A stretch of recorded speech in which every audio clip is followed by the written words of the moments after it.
একদিন হজরত মুসা আলাইহিস সালাম আল্লাহর সাথে কথা বলার জন্য তুর পাহাড়ের দিকে রওনা করলেন। অনেক সময় পথ চলার পর অবশেষে তিনি তুর পাহাড়ে এসে উপস্থিত হলেন। অতঃপর আল্লাহ রব্বুল আলামিন গায়বে আওয়াজের মাধ্যমে হজরত মুসা আলাইহিস সালামের সাথে কথা বলা শুরু করলেন। হজরত মুসা আলাইহিস সালাম আল্লাহ রব্বুল আলামিনকে জিজ্ঞাসা করলেন, হে আল্লাহ, আমি জানতে চাই জান্নাতে আমার সাথে কে থাকবে। তখন আল্লাহ রব্বুল আলামিন বললেন, হে মুসা, এই বনি ইসরায়েলের মধ্যে একজন কসাই বসবাস করে, সে তোমার সাথে জান্নাতে থাকবে এবং সে তোমার জান্নাতের সঙ্গী হবে।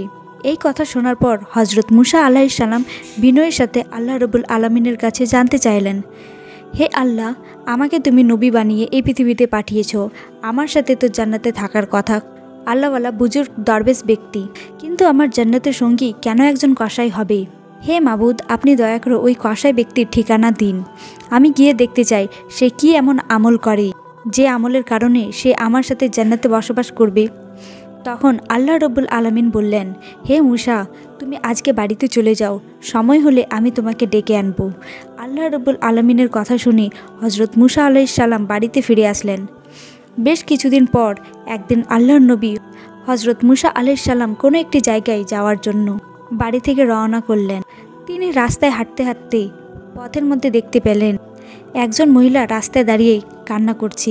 মহিলাটি হজরত মুসা আলাইহিস সালামকে দেখে তার কাছে আসলেন এবং মুসা আলাইহিস সালামকে জিজ্ঞাসা করলেন, হে আল্লাহর নবী মুসা, আপনি কি আজকে আল্লাহর সাথে কথা বলার জন্য তুর পাহাড়ে যাচ্ছেন? যদি তাই হয়ে থাকে তাহলে আপনি আল্লাহর কাছে আমার একটা আর্জি পৌঁছে দেবেন। আপনি আল্লাহর কাছে জিজ্ঞাসা করবেন, আমার বিবাহের এত বছর হয়ে গেল, কিন্তু আল্লাহ রব্বুল আলামিন এখন পর্যন্ত কেন আমাকে কোনো সন্তান সম্পত্তি দান করলেন না? আমি জানতে চাই আমার কি অপরাধ যার কারণে আমি আজও কোনো সন্তানের মুখ দেখতে পারলাম না। হে মুসা, আপনি আপনার আল্লাহকে জিজ্ঞাসা করবেন আমার কোনো ভুল আছে কি না, কোন ভুলের কারণে আমার বিবাহ এত বছর অতিবাহিত হওয়ার পর আমি এখনও কোনো সন্তান কোলে নিতে পারলাম না। মহিলার মুখে এমন কথা শোনার পর হজরত মুসা আলাইহিস সালাম অবাক হয়ে গেলেন। তারপর তিনি ওই মহিলাকে বললেন, ঠিক আছে, আমি অবশ্যই আল্লাহ রব্বুল আলামিনের কাছে আপনার কথা জিজ্ঞাসা করব। এই কথা বলে মুসা নবী সামনের দিকে হাঁটতে শুরু করলেন। তারপর তিনি মনস্থির করলেন তিনি এখন সফর করতে যাবেন না, তিনি তুর পাহাড়ের দিকে যাবেন। অতঃপর মুসা আলাইহিস সালাম তুর পাহাড়ের দিকে রওনা দিলেন। তুর পাহাড়ে পৌঁছানোর পর মুসা নবী আল্লাহ রব্বুল আলামিনের সাথে কথা বলা শুরু করে দিলেন।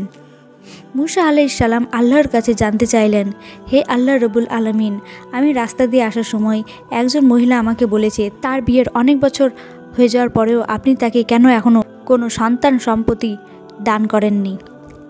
সে জানতে চেয়েছে তার কি এমন অন্যায় অপরাধ যার কারণে সে এত বছর পরেও কোনো সন্তান সম্পত্তির মুখ দেখতে পারল না। অতঃপর আল্লাহ রব্বুল আলামিন এক গায়েবী আওয়াজের মাধ্যমে হজরত মুসা আলাইহিস সালামকে জানিয়ে দিলেন, হে মুসা, তুমি ওই মহিলাকে জানিয়ে দাও যে আল্লাহ রব্বুল আলামিন তার ভাগ্যে কোনো সন্তান লেখেননি, যার কারণে সে মা হতে পারেনি। একমাত্র আল্লাহ যাকে চাইবে তারই ভাগ্যে সন্তান দান করবে। যার ভাগ্যে সন্তান লেখা থাকবে সে কেবল সন্তানের মুখ দেখতে পারবে। ওই মহিলার ভাগ্যে কোনো সন্তান লেখা নেই, তাই সে কোনোদিন মা হতে পারবে না। আল্লাহ রব্বুল আলামিনের এই কথা শুনে হজরত মুসা আলাইহিস সালাম বাড়ির দিকে রওনা করলেন। কিছু সময় পথ চলার পর হঠাৎ তার মনে পড়ল ওই মহিলার কথা। অতঃপর হজরত মুসা আলাইহিস সালাম নিজ বাড়ির দিকে রওনা না করে ওই মহিলার বাড়ির দিকে রওনা করলেন। অতঃপর তিনি মহিলার বাড়ির ভেতরে প্রবেশ করলেন এবং মহিলার কাছে গিয়ে বললেন, মা জননী, আল্লাহ রব্বুল আলামিনের সাথে আমার কথা হয়েছে। আল্লাহ রব্বুল আলামিন জানিয়ে দিয়েছেন তোমার ভাগ্যে কোনো সন্তান লেখা নেই, যার কারণে তুমি কোনোদিন মা হতে পারবে না। হজরত মুসা আলাইহিস সালামের মুখে এমন কথা শুনে ওই মহিলা চিৎকার করে অজরে কান্না করতে লাগলো। অতঃপর মুসা আলাইহিস সালাম সেখান থেকে চলে আসলো। এই ঘটনার কিছুদিন পর একদিন এক আল্লাহওয়ালা ফকির সে মহিলার বাড়িতে আসলেন এবং বললেন, বাড়িতে কি কেউ আছে? আমাকে কিছু খাবার দিতে পারবে? আমি বেশ কিছুদিন যাবৎ কিছু না খেয়ে আছি। আমাকে কিছু খাবার দিলে আল্লাহ রব্বুল আলামিন অবশ্যই আপনার মনের আশা পূরণ করবেন। তখন মহিলাটি ওই ফকির বুজুর্গ ব্যক্তিটিকে ঘরের মধ্যে নিয়ে আসলেন এবং তাকে 3টি রুটি খেতে দিলেন। রুটিগুলো খাওয়ার পর মহিলাটি ওই ফকিরকে উদ্দেশ্য করে বললেন, আপনি তো আল্লাহ তাআলার প্রিয় বুজুর্গ ব্যক্তি, আপনি আমার জন্যে একটু দোয়া করবেন। আল্লাহ রব্বুল আলামিন যেন আমার গর্ভে একটি সন্তান দান করেন। আমার গর্ভে কোনো সন্তান আল্লাহ রব্বুল আলামিন এখন পর্যন্ত দান করেননি। আপনি একটু দোয়া করে দিন যাতে মহান আল্লাহ রব্বুল আলামিন আমাকে একটি সন্তান দান করেন। তারপর বুজুর্গ ব্যক্তিটি আল্লাহর কাছে দোয়া করে চলে গেলেন। এরপর কয়েক বছর পর হজরত মুসা আলাইহিস সালাম আবারও কোথায় যাওয়ার উদ্দেশ্যে রওনা করলেন।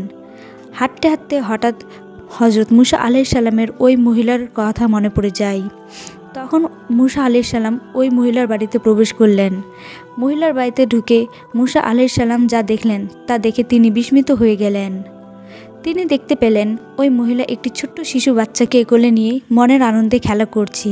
মহিলাটি হজরত মুসা আলাইহিস সালামকে দেখে তার দিকে এগিয়ে আসলেন এবং তাকে বললেন, হে আল্লাহর নবী মুসা, আপনি এসেছেন। আপনি তো বলেছেন আমার ভাগ্যে আল্লাহ কোনো সন্তান লেখেননি, আমার ভাগ্যে কোনো সন্তান নেই, কিন্তু আল্লাহ রব্বুল আলামিন আমাকে একটি সন্তান দান করেছেন। মহিলার মুখে এমন কথা শুনে হজরত মুসা আলাইহিস সালাম অবাক হয়ে গেলেন। তখন তিনি সেখানে আর কিছু না বলে সোজা তুর পাহাড়ের দিকে রওনা করলেন। তুর পাহাড়ে এসে হজরত মুসা আলাইহিস সালাম আল্লাহ রব্বুল আলামিনকে জিজ্ঞাসা করলেন, হে রব্বুল আলামিন, আপনি তো বলেছিলেন ওই মহিলার ভাগ্যে কোনো সন্তান লেখা হয়নি, তাই ওই মহিলা কোনোদিন মা হতে পারবে না।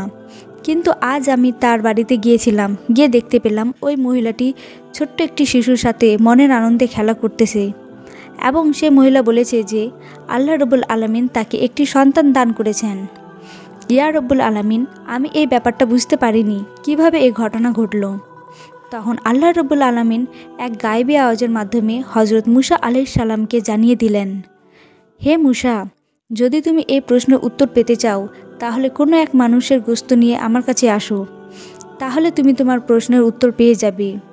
আল্লাহ রব্বুল আলামিনের কাছ থেকে এমন কথা শোনার পর হজরত মুসা আলাইহিস সালাম মানুষের গোশত খোঁজার জন্য বের হয়ে গেলেন। হজরত মুসা আলাইহিস সালাম তার কমের লোকেদের কাছে গিয়ে বললেন, হে আমার কমের লোকেরা, আল্লাহ রব্বুল আলামিনের নির্দেশে আমি এখানে এসেছি।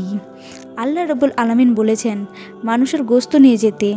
তোমাদের মধ্যে কেউ কি আছো যে আমাকে এক টুকরো গোশত শরীর থেকে কেটে দেবে?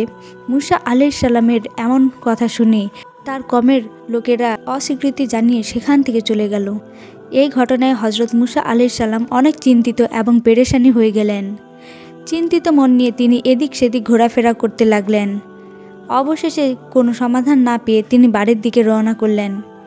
এমন সময়ে পেছন থেকে একজন বুজুর্গ দরবেশ মুসা আলাইহিস সালামকে ডাক দিয়ে বললেন, হে আল্লাহর নবী মুসা, তোমাকে এত চিন্তিত এবং পেরেশানি দেখাচ্ছে কেন? ঘটনা কি, বলো আমাকে। তখন মুসা আলাইহিস সালাম ওই বুজুর্গ ব্যক্তিটিকে বললেন, আল্লাহ রব্বুল আলামিন বলেছেন মানুষের গোশত নিয়ে যেতে। আমি আমার কমের লোকেদের কাছে গিয়েছিলাম, কিন্তু কোনো মানুষই আমাকে এক টুকরো গোশত দিতে রাজি হলো না, সবাই মুখ ফিরিয়ে নিল। তখন বুজুর্গ ব্যক্তিটি হজরত মুসা আলাইহিস সালামের হাত থেকে চাকুটি নিয়ে তার নিজের শরীর থেকে এক টুকরো গোশত কেটে হজরত মুসা আলাইহিস সালামের কাছে দিয়ে দিল। তারপর বুজুর্গ ব্যক্তিটি চলে গেলেন। হজরত মুসা আলাইহিস সালাম এই ঘটনার পর অত্যন্ত অবাক হয়ে গেলেন। অতঃপর তিনি গোশতের টুকরা নিয়ে তুর পাহাড়ে চলে আসলেন। হজরত মুসা আলাইহিস সালাম আল্লাহ রব্বুল আলামিনের উদ্দেশ্যে বললেন, হে আল্লাহ, আমি মানুষের গোশত নিয়ে এসেছি, কিন্তু এই গোশতের জন্য আমি আমার কমের লোকেদের কাছে গিয়েছিলাম, কিন্তু কোনো মানুষই তাদের শরীর থেকে গোশত দিতে রাজি হয়নি। হঠাৎ একজন বুজুর্গ দরবেশ ব্যক্তি তার শরীরের গোশত কেটে আমাকে দিয়ে দিল। তখন আল্লাহ রব্বুল আলামিন গায়েবী আওয়াজের মাধ্যমে হজরত মুসা আলাইহিস সালামকে বললেন, হে মুসা, তোমার তো মানুষের গোশতের জন্য অন্য কারোর কাছে যাওয়ার কোনো দরকার ছিল না, তার জন্য তুমি নিজেই তো যথেষ্ট ছিলে। এরই মধ্যে তোমার প্রশ্নের উত্তর তুমি পেয়ে গেছো।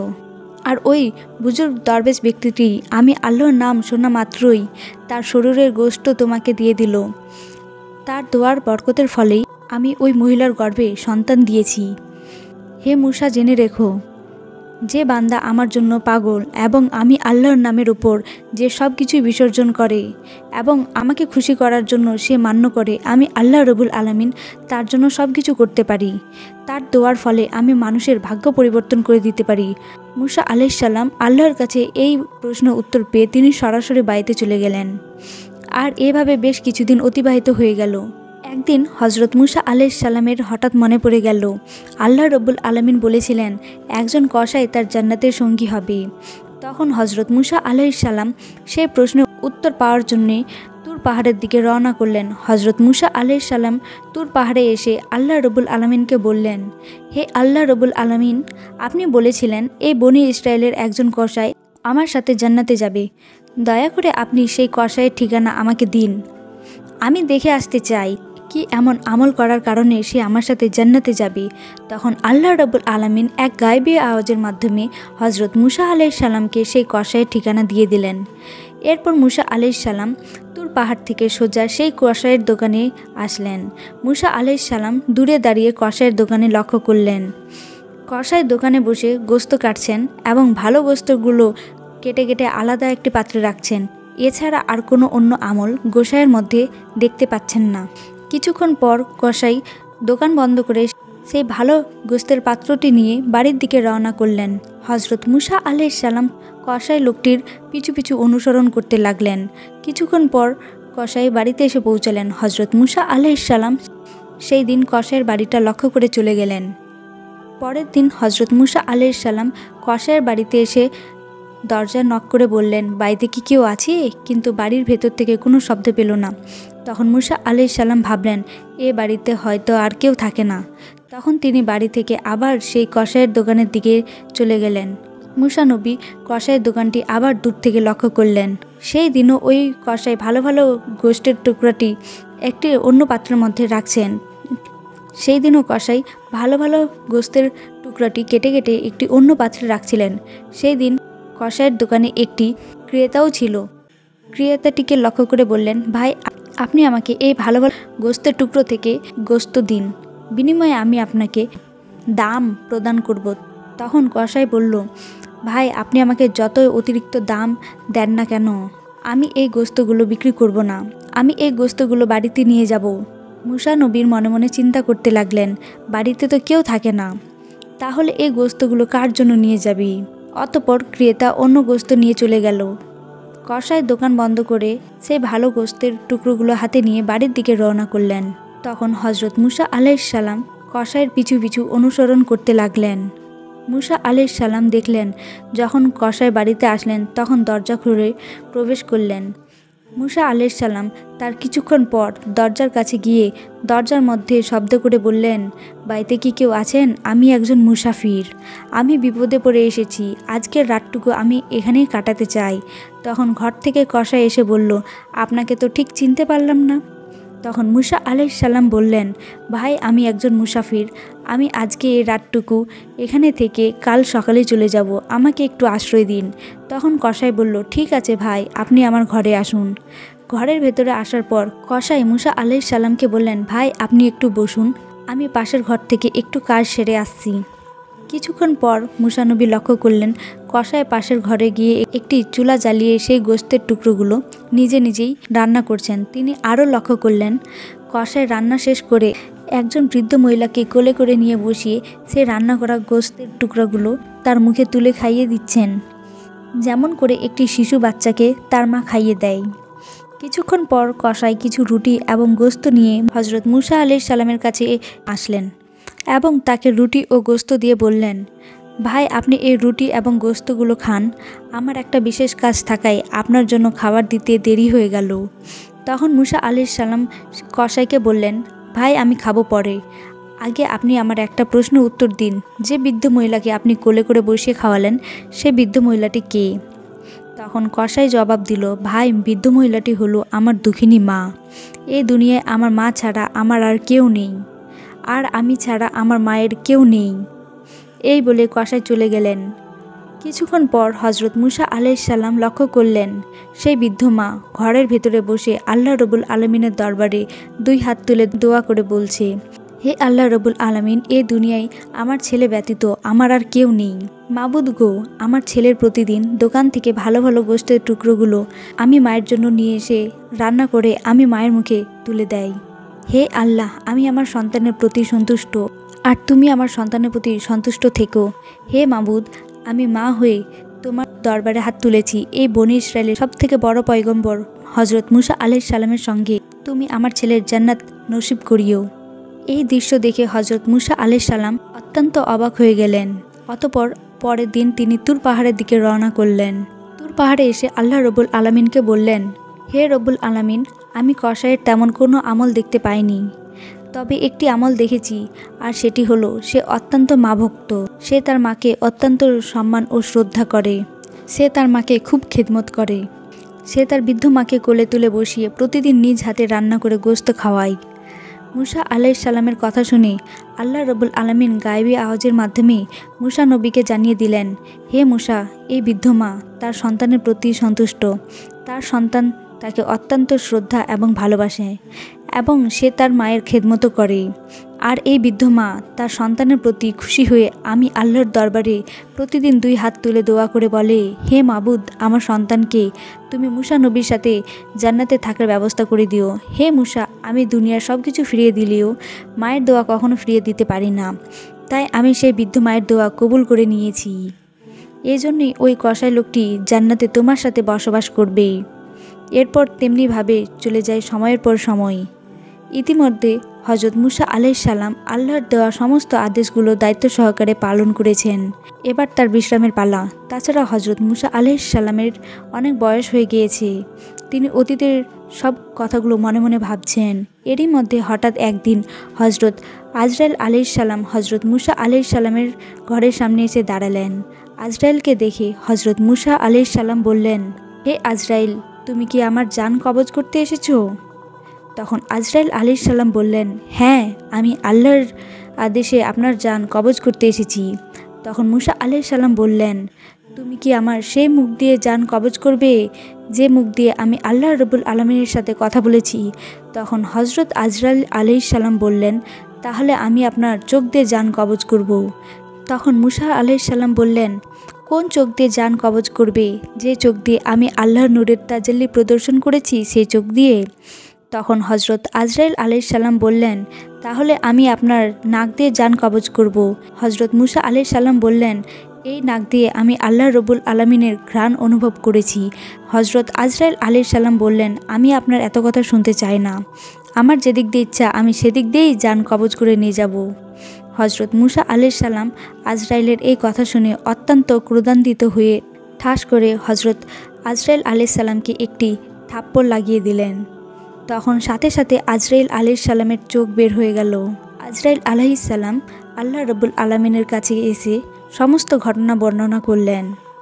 আল্লাহ রব্বুল আলামিন সাথে সাথে হজরত আজরাইল আলাইহিস সালামের চোখ ঠিক করে দিয়ে বললেন, হে আজরাইল, আমার নবীগণের মধ্যে মুসা হলো একটু গরম মেজাজের এবং তার রাগ বেশি।